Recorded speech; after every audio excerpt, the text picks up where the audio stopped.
Assalamualaikum warahmatullahi wabarakatuh. Sebelumnya perkenalkan, nama saya Dia Ramadhani, NPM 23412060 dari kelas akuntansi 23A. Pada video kali ini, saya akan membahas materi mengenai akuntansi perusahaan dagang sistem periodik dan perpetual pada mata kuliah pengantar akuntansi. Sebelumnya, teman-teman sudah tahu belum sih apa yang dimaksud dengan perusahaan dagang itu?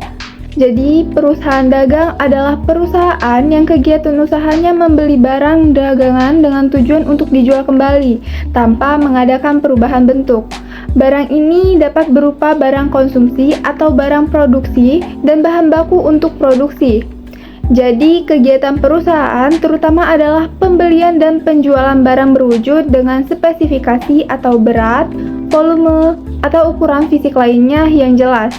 Adanya barang berwujud fisik inilah yang membedakan perusahaan dagang dengan perusahaan jasa, khususnya dalam akuntansinya.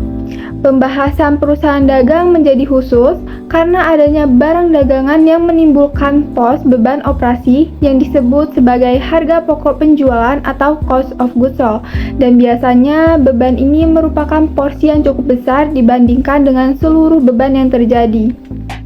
Dalam sistem pencatatan persediaan, yang lazim digunakan ada dua macam, yaitu yang pertama sistem periodik dan yang kedua ada sistem perpetual. Sekarang kita masuk yang ke pertama dulu, yaitu ada sistem periodik. Apa sih yang dimaksud dengan sistem periodik itu? Jadi, sistem periodik adalah sistem di mana harga pokok penjualan dihitung secara periodik dengan mengandalkan semata-mata pada perhitungan fisik tanpa menyelenggarakan catatan hari ke hari atas unit yang terjual atau yang ada di tangan.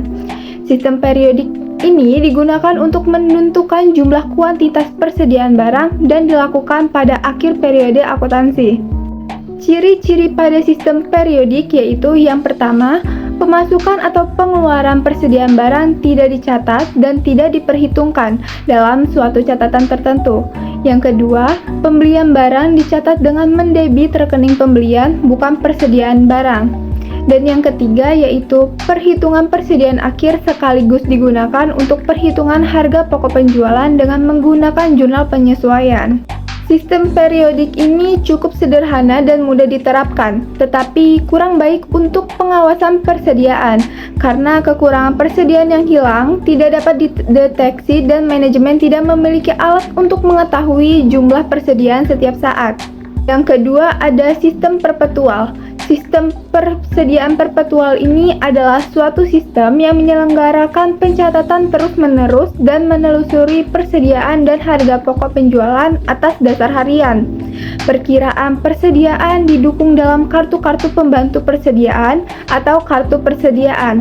Kartu persediaan ini digunakan untuk mencatat transaksi setiap jenis persediaan, memuat nama barang, tempat penyimpanan barang, kode barang, dan kolom-kolom yang dipakai untuk mencatat transaksi adalah tanggal, pembelian atau pemasukan, penjualan atau pengeluaran, dan sisa atau saldo persediaan. Ciri-ciri pada sistem perpetual ini yaitu yang pertama, setiap terjadi pembelian barang dicatat dengan mendebit rekening persediaan barang. Yang kedua, setiap terjadi pengeluaran barang atau penjualan dicatat mengkredit persediaan sejumlah harga pokok penjualan.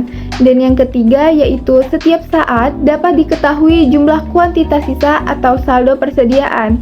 Dalam sistem perpetual ini memudahkan dalam penyusunan neraca dan laporan perhitungan laba rugi karena penentuan persediaan akhir tidak perlu lagi menghitung fisiknya, tetapi perhitungan fisiknya tetap dilakukan untuk tujuan pengawasan terhadap persediaan barang. Berikut dijelaskan secara rinci perbedaan pencatatan transaksi persediaan barang pada metode periodik dan perpetual.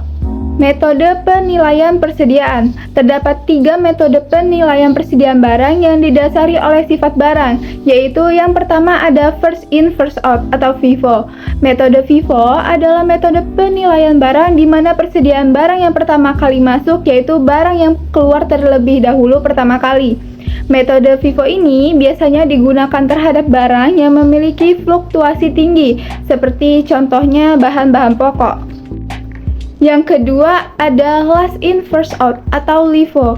Metode LIFO adalah metode penilaian barang yang persediaan barang yang pertama kali dikeluarkan merupakan persediaan barang yang masuk terakhir.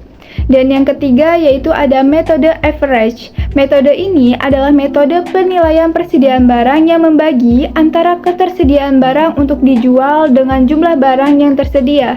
Jadi metode ini berada di tengah-tengah metode LIFO dan FIFO. Cukup sekian video pembahasan materi dari saya.